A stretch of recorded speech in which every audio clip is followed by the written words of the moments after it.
Hey guys, Stefan here, the photo book guru, and this week I'm reviewing the non-lay flat books by Mixbook.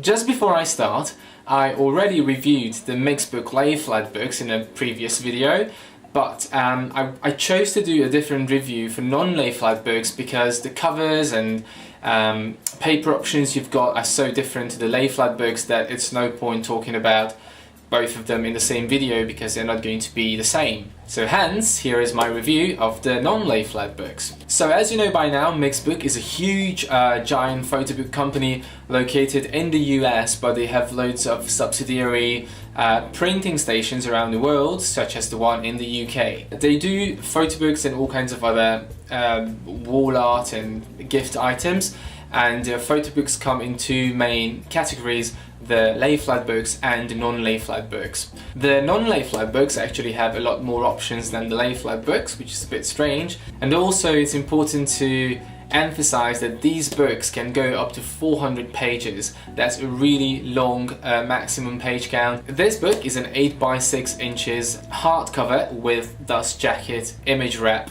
photo book, and it has 150 pages. You can get the books in 8 by 6, 8.5 by 11, 8.5 by 8.5, 10 by 10, 12 by 12 and 14 by 11 inches. So this is the smallest, called pocket book. I created this book from my pictures from Southeast Asia, and I also have a book which is the same photos but a big lay flat 11 by 8.5 inches.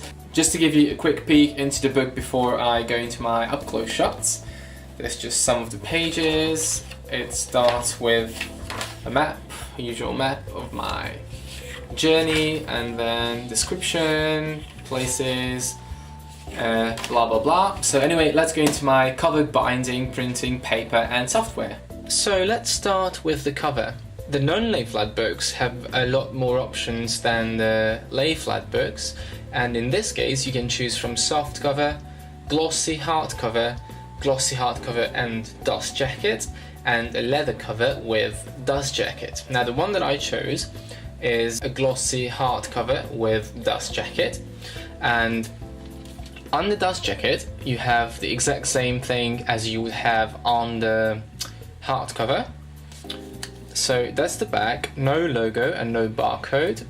On the spine you've got the usual text, the same as on the book itself, and on the front the artwork. When you open it, there is a little inlay here and on the back as well.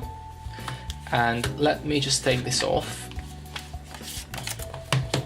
And you've got a barcode on the inside of the dust jacket, but that's not going to bother anybody at all. As you can see on the actual book, you've got the same images and the same text on the spine and the same back cover. It's glossy, as I mentioned, and there is no matte option for the cover, only with the lay flat books. It's a very nice paper stock, smooth, nice lamination on it. It has a nice reflection, not too much, but just makes the book a little bit flashier. Okay, let's go on to the binding. All the non-lay flat books are perfect bound, so glued together, and there's a little bit getting lost in the gutter, but not too much. When you open the book, the first double spread is going to be a white page, and then the book starts here. And let me just show you how it pages. I might give you a close-up here in a second on the...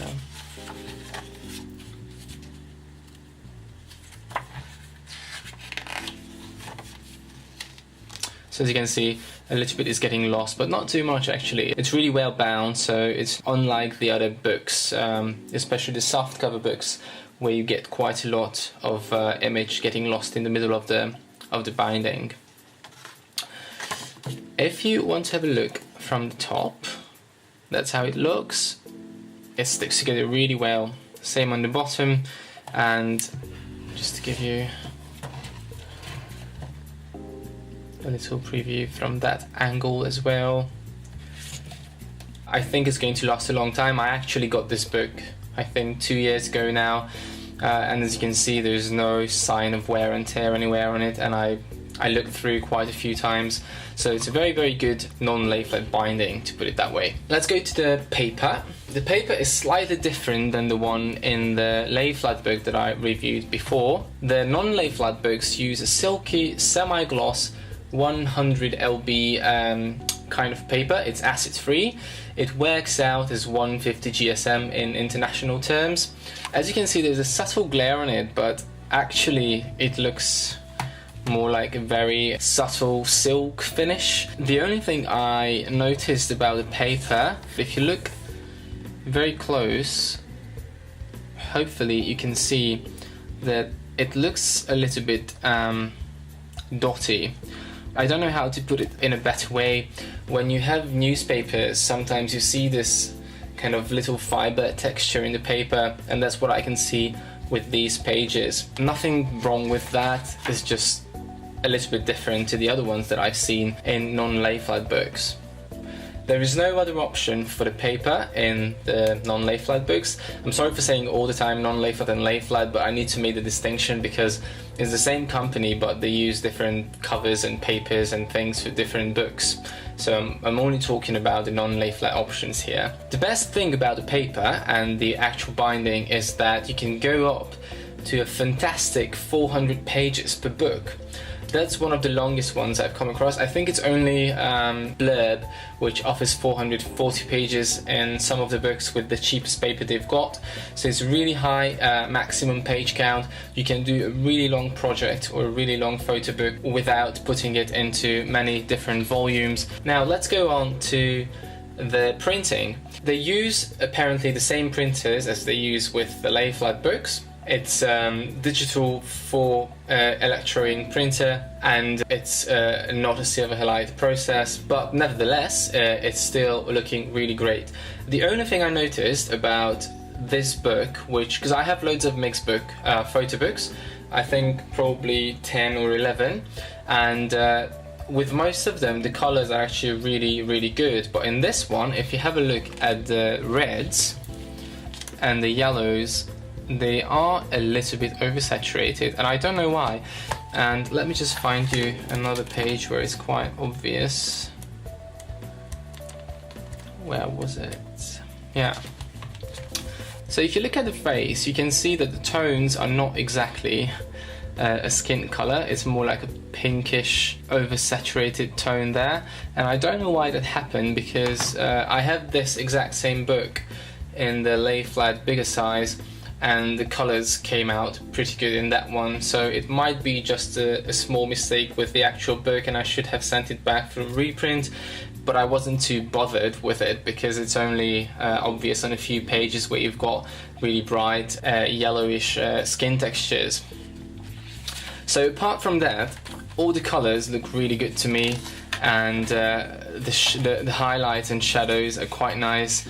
The only thing you need to watch out for when you get the book is to see if there's anything wrong with the yellows and the reds. Chances are it's going to be all good, but just keep an eye on it. As you could see through the book, I'm using one of the Mixbook templates, and I'm going to go into the creator to show you what you can do and how it works. But these are really amazing themes that they offer, and they're all free, and I can't stress enough how easy it makes your life when you create a photo book, because it gives you so many ideas that you can build on and change, customize. And this is from the trip of a lifetime, and these are just some of the sample pages from the template. I played around with a few of them, but not too much. And as you can see, you can get really nice text bits and some backgrounds behind, loads of full bleed layouts which are really nice, titles in the middle, and just basically anything you want. So I really like these themes, and Mixbook really excels at making your life easy when making a book. So let's go into the editor and have a little walkthrough and show you what you can do. So when you go first to the website, you have to choose a theme, and there are so many. These are some of the examples. If you click on them, you can preview the themes like that, and you can just see what's it like inside. You choose the theme, and then you go into the editor. So this is how the interface loads up, and it's really easy to use. In the left sidebar you've got the photos. You need to upload all of them before you start doing the book. You can obviously connect to Instagram, Facebook and all of these social media platforms. Then you've got layouts, and first you're going to see all the layouts from the actual theme that you have chosen, and you can also go into the browser and look for layouts which are not from the actual theme, like these ones here. But here you can see with actual images how it's going to look. You've got the usual background, loads and loads to choose from, and stickers, which are all the little additions that you can add to make it look like scrapbooking. So let's just go on to a double page. If you click on an image, you do the usual flipping, zooming, brightness, contrast, saturation, effect, sepia, black and white, and so on, moving the layers back and front. Can add text boxes, photo boxes, and these are all little stickers that I've used from the sidebar here as well. When you use the stamp, for example, it's a sticker. The little compass is a sticker, and they really add, especially to travel books.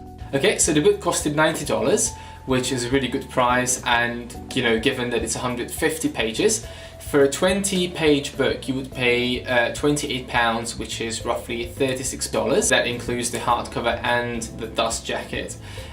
Delivery was really quick when it came from the UK. If I order from the US printing station, it's going to be approximately 2 weeks, but from the UK it was only about 3-4 days, so it's really quick. Depending on where you live, you might have a printing station nearby, and then delivery is going to be much quicker. Mixbook has loads of deals all year round. They have 50% off, 60% off, sometimes 50 plus 10% off, 30% off. Go into my blog, thephotoboogguru.com, and you always see the latest deals for Mixbook and also for the other companies I reviewed so far. The pros and cons of the book. The good things about this book are, first of all, the amazing page count, 400 pages maximum, again, just to emphasize that once more. The many cover options, the templates are more than amazing, and you've got so many to choose from. The books come in many sizes. Binding is really sturdy and really well made, so I'm very happy about that. The few cons about the book, printing could be a little bit improved. I'm not entirely sure if this was a one-off problem or it might come up in other non-lay flat books as well. As you could see, the reds and the yellows were a little bit oversaturated, and the skin tones in the up-close images weren't so spectacular. Also, the paper is not bad, but a nicer texture would probably not hurt. For non-lay flat books, I've seen better silk papers which had less fiber texture when you look up close. Given that these are your entry-level photo books which are non-lay flat and no fancy extras, I think the price is amazing, the quality of the book is really good, and the templates are going to make your life so much easier. Use them and don't do the books from scratch, because the templates are there to help you. If you want to see my other review of the Lay Flat Mixbook, click on the link in the description below. And again, thank you for watching, and as always, subscribe for more.